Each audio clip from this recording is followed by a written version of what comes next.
বিয়ে বাড়িতে এসেছি, আরাম করে চেয়ারে বসে আছি। হঠাৎ কিউট একটা বাচ্চা এসে উচ্চ স্বরে বলল, আব্বু আমাকে টাকা দাও।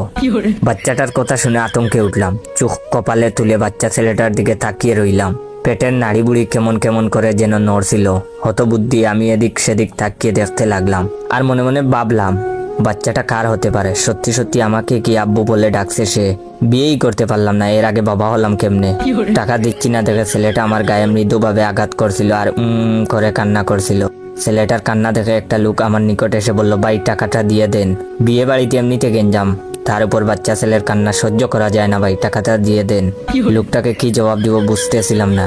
এর মধ্যে একটা রূপবতী মেয়ে এলো। তাকে কেন যেন চেনা চেনা লাগছিল। বাঁকা চোখে তাকিয়ে উত্তেজিত গলায় আমাকে বলল, এই তুমি এখনো বাবুকে টাকাটা দাওনি? কেমন মানুষ তুমি, শুধু শুধু আমার ছেলেটাকে কাঁদাচ্ছ।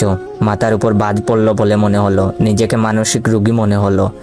ভাবলাম কবে পাবনা থেকে ছাড়া পেয়েছি, কবেই বা পাগল হয়েছিলাম, নাকি মেয়েটা আর ছেলেটা সহ পাগল। মেয়েটাকে কিছু না বলে চেয়ার ছেড়ে বন্ধুর রুমে গেলাম, কিন্তু একটু পরেই দেখি সেই মেয়েটা এসে হাজির। এসেই খেপা বাঘিনীর মতো রূপ নিয়ে চেঁচিয়ে বলতে লাগলো, কিপটামি কবে দূর হবে তোমার? সব জায়গাতে কিপটামা কিন্তু চলবে না। তাড়াতাড়ি টাকা বের করতে বলছি, বের করো। আমার হয়ে বন্ধু বলে উঠলো, আপু কি শুরু করছিস এগুলো?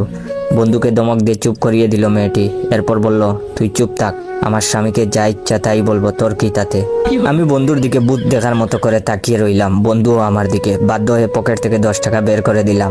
টাকা দেখে মেয়েটি যেভাবে চোখ বানিয়ে তাকিয়ে রইল, দেখে মনে হলো এখনই আমাকে কাঁচা গিলে খাবে। মানিব্যাগ থাবড়ি দিয়ে 1000 টাকার কচকচা নোট নিয়ে নিল।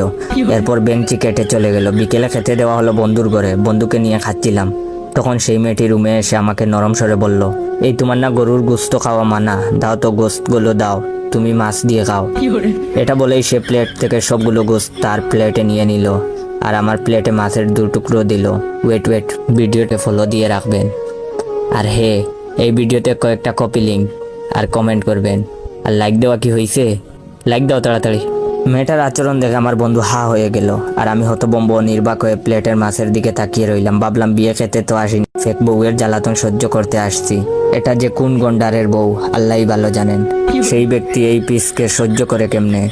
সন্ধ্যা পর মেয়েটা আমার হাত ধরে বরপক্ষের মেয়েদের আত্মীয়দের সাথে পরিচয় করিয়ে দিল। বলল, এটা আমার স্বামী, 6 মাস হলো বিয়ে করছি। সে আমেরিকাতে ইঞ্জিনিয়ারিং কাজে ব্যস্ত থাকে। আমার খালাতো বোনের বিয়ে খেতে আসছে ছুটি নিয়ে। মেয়েটার চাপাবাজি শুনে মাথা বন বন করছিল, চরকির মতো ঘুরছিল। যাই হোক, এটা হলো ভিডিওর প্রথম পার্ট। দ্বিতীয় পার্ট লাগলে বেশি বেশি করে শেয়ার করো। ধন্যবাদ।